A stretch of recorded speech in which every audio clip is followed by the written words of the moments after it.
Un député de l'Assemblée des représentants du peuple tunisien a annoncé en séance plénière qu'un Tunisien a découvert un médicament contre le virus Covid-19. Muni d'un flacon, il a levé la main devant les caméras de télévision pour annoncer la découverte haut et fort d'un médicament miracle. Ce député a oublié de nous dire que l'inventeur, Mounir Bezzalga, est un prof de maths sans relation avec la médecine ou la pharmacie. Il est aussi homme d'affaires, gérant de Biodex, une entreprise autrichienne installée en Tunisie qui opère dans l'industrie de l'énergie propre.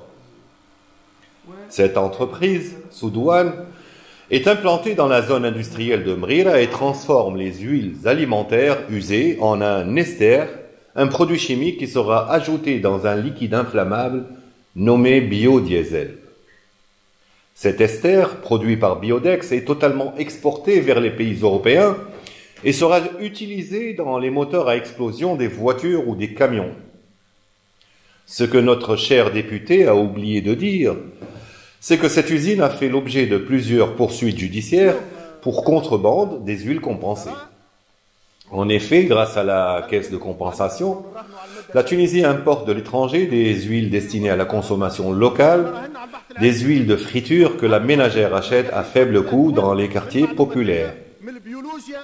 Or, depuis l'installation de Biodex, la bouteille d'huile compensée demeure introuvable chez le marchand et pour cause, son prix est plus bas que le prix du litre d'huile de friture usée, car Biodex achète tout et au prix fort. Le mécanisme de cette fuite se fait grâce à des contrebandiers qui collectent des quartiers populaires les huiles compensées tout neufs de chez les marchands ou la ménagère pour les revendre à Biodex plus cher.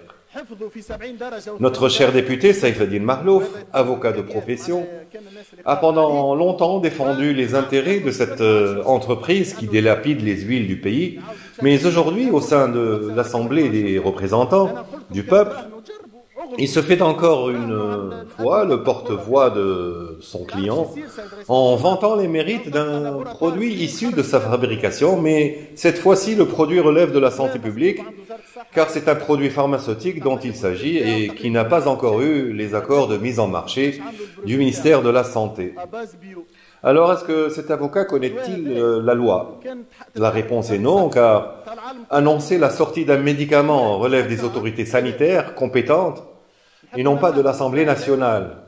Et ce qui prête à l'affairisme amateur et d'un échange de bons procédés, c'est que ce député président de la coalition El Karama a décerné il y a peu une décoration à son client pour lui avoir livré gratuitement de la glycérine alors que les poursuites judiciaires sont encore ouvertes contre Biodex.